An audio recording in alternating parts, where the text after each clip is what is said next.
Častá otázka začínajúcich investorov do investičných kovov je, či majú nakupovať zliadky alebo mince.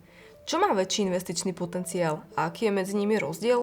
Na to si dnes odpovieme. Dokonca si aj jednotlivé mince ukážeme a vysvetlíme si rozdiel medzi jednotlivými kategóriami mincí.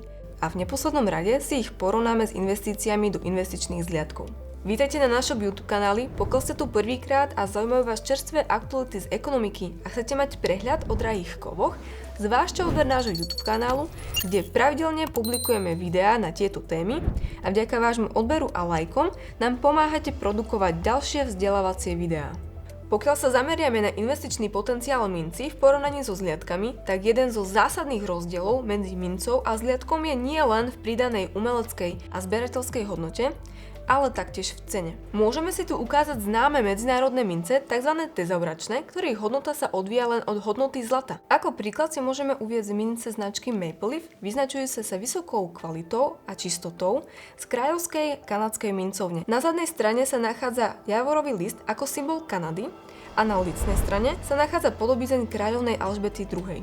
Ďalším príkladom sú veľmi obľúbené a známe mince Krugerrand z juhoafrickej mincovne, ktoré kedysi 90% pokrývali celkový svetový trh zlatých mincí. A potom veľmi obľúbené sú značky US Eagle a Britannia. Aj keď sú vizuálne skvostné, ročne sa razia v 10 000-ových objemoch a tak z investičného hľadiska v nich nie je žiadna pridaná zberateľská či umelecká hodnota. Naopak výhodou týchto mincí je globálna likvidita, čo znamená, že pokiaľ s takouto mincou cestujeme do zeme, kde je clo na zlato, tak neplatíme clo z hodnoty kovu, prípadne len z nominálnej hodnoty mince, ktorá je samozrejme výrazne nižšia. Je zásadný rozdiel zaplatiť 30% z uncovej mince a 30% z nominálnej hodnoty mince. Ako mám však rozoznať, ktorá minca má väčšiu zberateľskú hodnotu a ktorá menšiu? Jednoduchým vodítkom je kvalita emitenta a jeho globálna reputácia, motív, autor a objem ražby, teda koľko kusov minci sa v ražbe vyrazilo, čiže ako veľmi je limitovaná.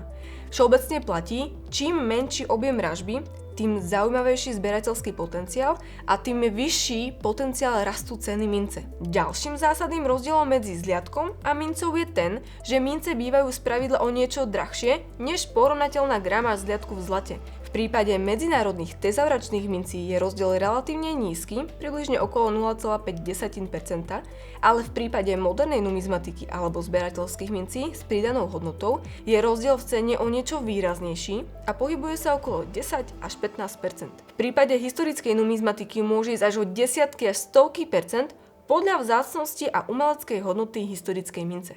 V princípe je vhodné v portfóliu kombinovať mince tezauračné, zberateľské a zliadky, nakoľko hodnota takýchto mincí rastie i v dobe, keď cena zlata stagnuje alebo krátkodobo klesá. Zberateľské mince môžu bez ohľadu na vývoj ceny zlata rásť o 10 až 15% ročne, pokiaľ teda spĺňajú uvedené parametre, ako je dobrý autor, motív, emitent a nízky objem ražby. Naopak jedna z nevýhod zberateľských mincí môže byť ich likvidita.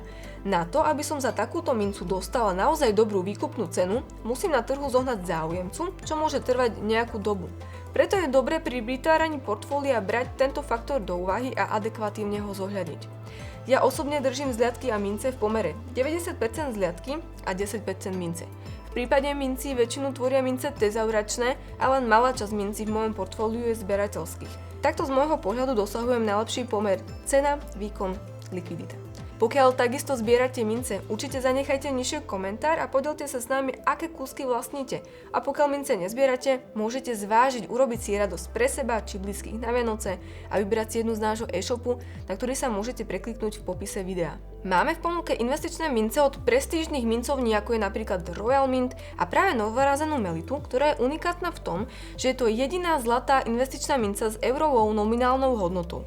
Maltská centrálna banka ju razí v spolupráci s Lombard Bank a rafinériou Pump, čo znamená, že minca je zabezpečená technológiou Veriscan.